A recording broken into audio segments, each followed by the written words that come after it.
آج ہم پڑھیں گے سلاطین کی پہلی کتاب، اس کا 13واں باب، اور اس کی آیت نمبر ہم پڑھیں گے 4 سے آنورڈ 6 تک۔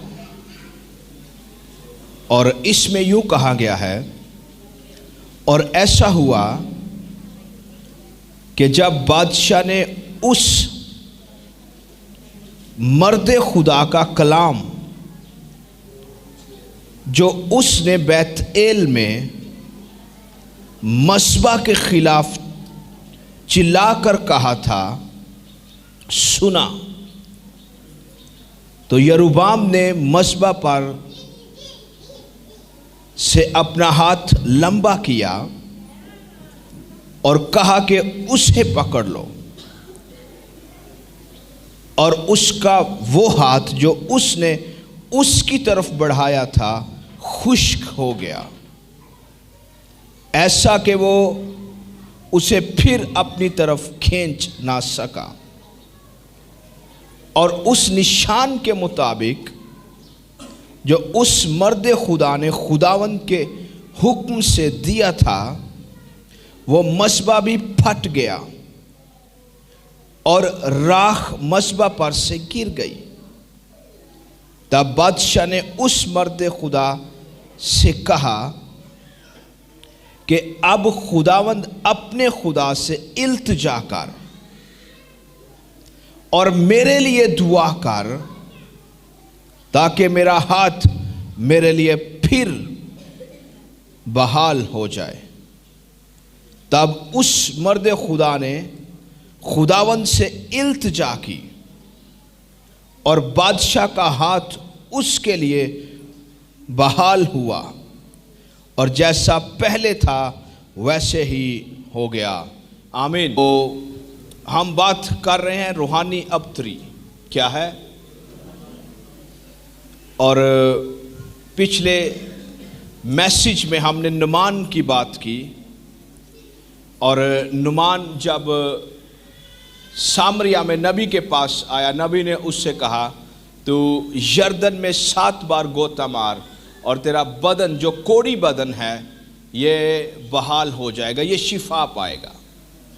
تو نعمان چونکہ ایک قداور شخصیت تھا اپنے وقت کی، آرمی کا چیف تھا، ٹائٹلز تھے اس کے پاس، بڑا رتبہ تھا، بڑا نام تھا، اور کلام کہتا ہے وہ بادشاہ کے نزدیک بڑی عزت والا تھا، اور کلام اسے لشکر کا سردار اور زبردست سورما کہتا ہے۔ اور ایک روایت ہے یہودی ربیوں کی کہ جب اخیب بادشاہ ارام سے جنگ کر رہا تھا تو نعمان کا تیر اخیب کو لگا، اور اخیب اس کے تیر لگنے سے ہلاک ہوا تھا، اور اس کی وجہ سے پھر جو ارام کا بادشاہ تھا اس نے اسے پرموٹ کیا، کیونکہ جنگ کے اندر مین جو شخصیت ہوتی ہے پرانے وقتوں کے اندر وہ بادشاہ ہوتا تھا۔ جب بادشاہ مر جاتا تھا تو اس کا مطلب ہوتا تھا کہ دشمن نے فتح پائی، دشمن کی فوج جیت گئی ہے، وہ سرخ رو ہو گئی ہے کامیابی کے ساتھ۔ وہاں پر آیا سامریہ میں، تو نبی نے اس کو غوطے مارنے کے لیے کہا۔ یہ ایک روحانی اصول ہے جو نبی کے منہ سے نکلا کلام خدا کے نزدیک اور نبی کے نزدیک، یہ ایک روحانی اصول ہے جس کی اوبیڈینس، جس کی فرما برداری کرنا نعمان کے لیے شفا پانے کے برابر تھی۔ لیکن کلام کہتا ہے وہ ناراض ہو گیا، وہ غصے میں آ گیا، وہ قہر میں آ گیا اور واپس چلا گیا۔ یاد رکھیں جو اصول ہوتے ہیں، خدا نے پہلے باب میں پیدائش کی کتاب میں جتنا کچھ بنایا اس کے لیے خدا نے ایک اصول سیٹ کیا ہوا ہے۔ خدا نے جب درخت بنائے تو ان کے لیے اصول یہ ہے کہ وہ زمین میں زندہ رہتے ہیں۔ خدا نے پانی کو جدا کیا تو پانی کے اندر مچھلیاں بنائی، تو مچھلی کہاں پر زندہ رہتی ہے؟ पानी के अंदर जिंदा रहती है। और एक तहकीक के मुताबिक मछली को जब पानी से निकाल दिया जाता है तो वो तड़पती है, वही मछली जब वापस पानी में जाती है तो वो 70 किलोमीटर की स्पीड से पानी में तैर सकती है। जब मछली खुश्की पर है वो तकलीफ में है, जब मछली पानी में है उसको पकड़ना आसान नहीं है। तो इसी तरह खुदा ने जो कुछ भी बनाया है उसका एक कानून है, और उस कानून की ओबीडियंस जब तक करते रहते हैं लोग, वो तरक्की करते रहते हैं। और इसी तरह रूहानी असूल ये था कि यरदन के अंदर गोते मारने से नमान शिफा पा सकता है। नमान क्या कर सकता है? शिफा पा सकता है। इसी तरह ईमानदारों की तरक्की के लिए कलाम में जो रूहानी कवानीन बनाए गए हैं, सेट किए गए हैं, उन पर जब तक ईमानदार अमल करता रहता है, फोकस रहता है, वो ग्रोथ करता है, वो तरक्की करता है। मैं रुपए पैसे की बात नहीं कर रहा, उसमें तरक्की करना जरूरी है, लेकिन ईमानदार जब तक इन कवानीन से बेबहरा रहता है वो इधर उधर मछली की तरह तड़पता रहता है, क्योंकि वो उस पानी से बाहर है जिसमें उसकी तरक्की खुदा ने रखी हुई है। भूख लगना इंसानी फितरत है। हम अपने स्टमक को खाली नहीं रख सकते, ये फितरती कानून है जो हमारी बॉडी का है। इसी तरह जो रूहानी कवानीन हैं, इनकी पैरवी करना, इनकी फर्माबरदारी करना, अपने आप को इनके ताबे कर देना, ये रूहानी ग्रोथ लेकर आते हैं, ये रूहानी तरक्की लेकर आते हैं। रूहानी असूल कभी भी किसी के स्टेटस के सामने नहीं झुकता। बादशाह, शहंशाह, उसको जब भूख लगती है वो फितरती कानून को पूरा करता है। अगर नहीं करेगा वो तड़पेगा, क्योंकि उसके मैदे को खाने की जरूरत है, खुराक की जरूरत है कि नहीं है? जरूरत है। एक फकीर, एक आम आदमी जब 6 से 7 घंटों के बाद उसका मैदा खाने के बाद फिर खाली होता है, उसको फिर भरने की जरूरत होती है। अगर नहीं भरा जाएगा वो सिसकियां लेगा, कराहेगा और रोटी के लिए वो तड़पेगा। काश ये रूहानी असूल चर्च अपनाए तो चर्च जो 1 सदी में काम करता है वो 10 सालों में हो सकता है। रिवाइवल, बेदारी, जिसका जिक्र ईमानदार करते हैं, मैं बात ईमानदारों की करता हूं। जब हम बेदारी की बात करते हैं, हम निजात की बात करते हैं, हम बहाली की बात करते हैं, इनकाउंटर की, खुदा के साथ गुनहगारों का आमना सामना और निजात की बात करते हैं, तो इसके लिए ईमानदार को दूसरों पर काम करने से पहले अपने मैदे को भरना पड़ेगा। मैं अगर बाहर खाना खिलाता रहूं, अपना मैदा खाली रखूं, तो मैं कमजोर होता जाऊंगा। शायद खुदा हमारी दुआओं से बेदारी तो ले आए, लेकिन हम उस ढांचे की मानिद रहें जिस पर मांस नहीं है, जिस पर स्किन नहीं है, जिसकी नसें नहीं हैं। ये ऑर्डर है, ये तरतीब है इंसानी बॉडी की, और यही कानून हमें बताते हैं कि जो रूहानी प्रिंसिपल हैं, रूहानी कानून हैं, वो किसी के स्टेटस के सामने नहीं झुकते, उसके ओहदे के सामने नहीं झुकते। वो बादशाह हो, वो कोई फौज में हो, कोई एजुकेशनलिस्ट हो, तालीम के अदारे से उसका काम हो, रूहानी कवानीन किसी की प्रस्तिश नहीं करते। रूहानी कवानीन खुदा का कलाम है, और ये खुदा की तफसीर करते हैं, तशरीह करते हैं। नमान जब गुस्से में चला गया, नमान सिर्फ अपनी शिफा नहीं खो रहा था। शिफा तो उसके लफ्ज में थी, नबी के में, लेकिन नबी के लफ्जों में शिफा से बढ़कर एक चीज थी। और नमान ने खुद कहा, उसकी ये कन्फेशन है, इकरार है। नमान ने कहा, गौर से सुनना है, जब नमान ने गोते मारे तो कलाम कहता है उसका जिस्म बच्चे के जिस्म की मानिंद हो गया। आमीन, आमीन, आमीन।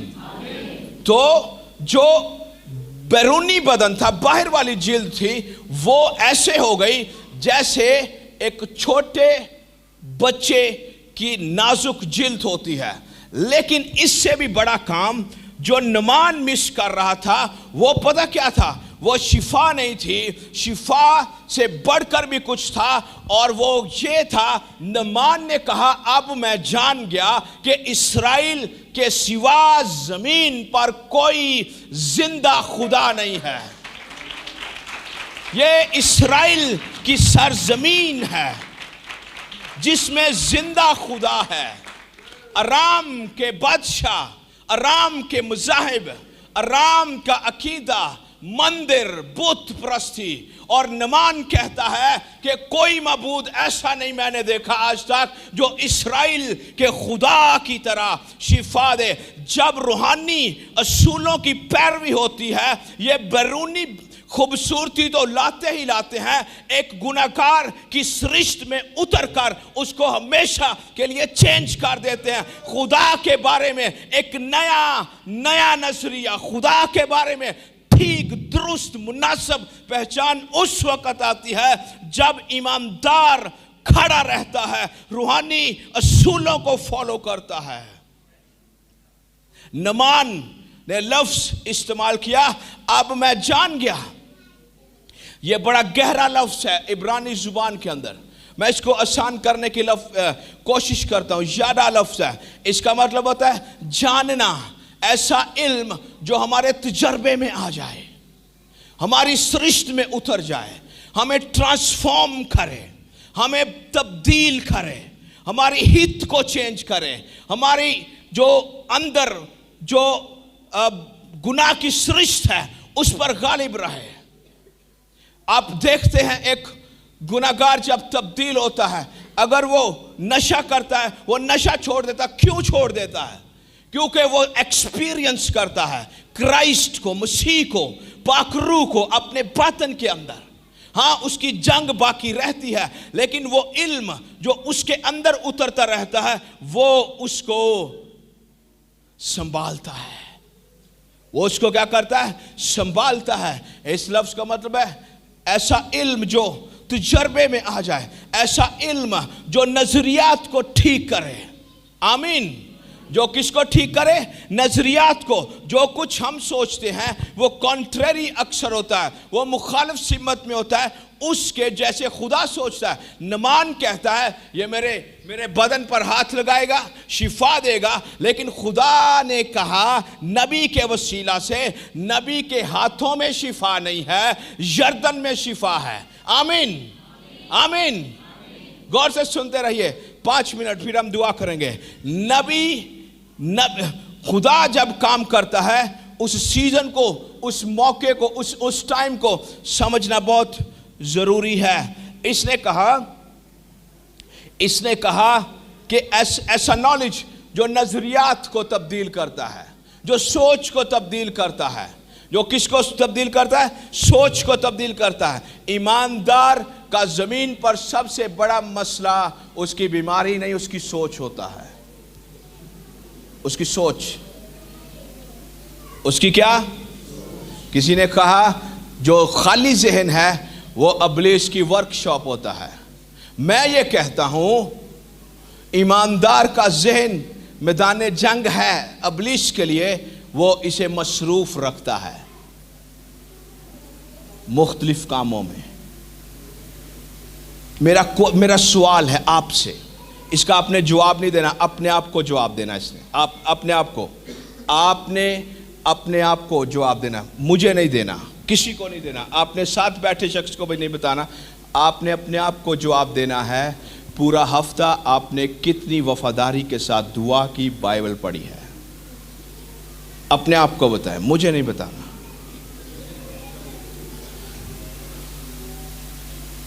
इस लफ्ज का मतलब है जब इल्म आता है, नजरियात चेंज होते हैं, तो खुदा हमें चीजों में फर्क करने की बरकत देता है।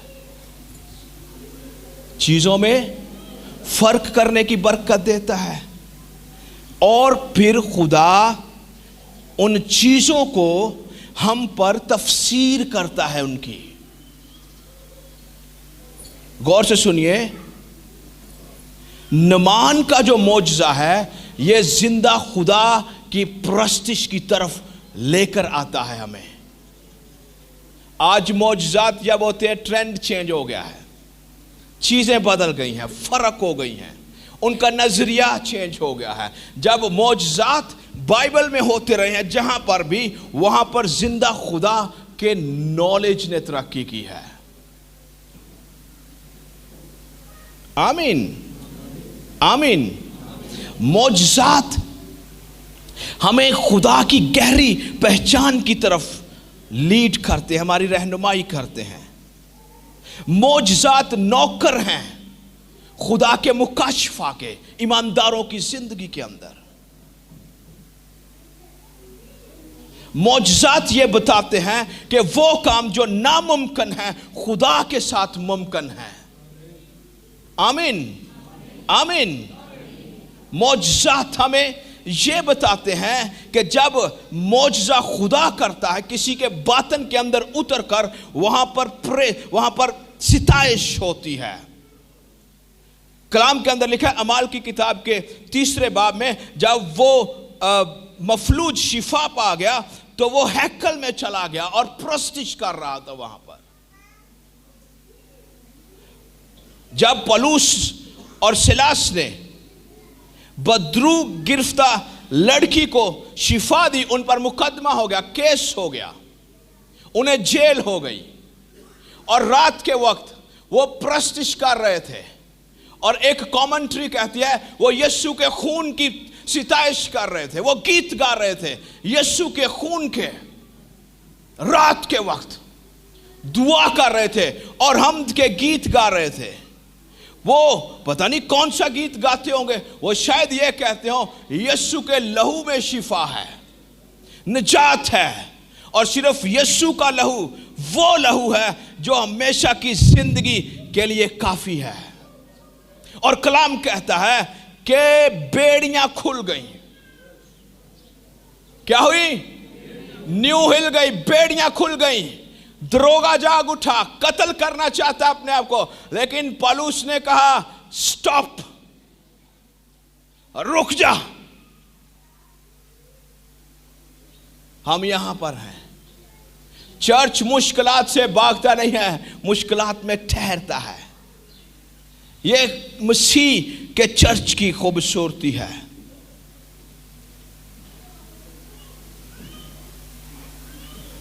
जब इन्होंने प्रस्तिश की, जेल खाने हिल गए और निजात आना शुरू हो गई। आमीन।